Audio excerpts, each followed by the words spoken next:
Hi everyone! My God!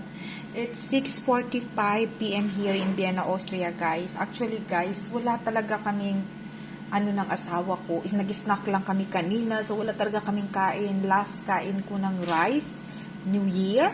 So, ngayon guys, nag-craving talaga ako. So, since wala kaming french fries sa refrigerator, kasi nag-aiwas na nga ako kumain ng mga ganyan guys.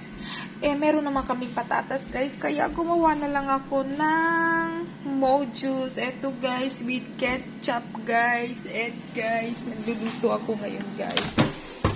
Ayan guys, nagluto naman ako ng nuggets, hotdog, at saka yung cheese hotdog guys. Oh my God, luto na to guys.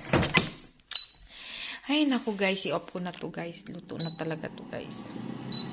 So, eto guys, kain tayo guys. Babush!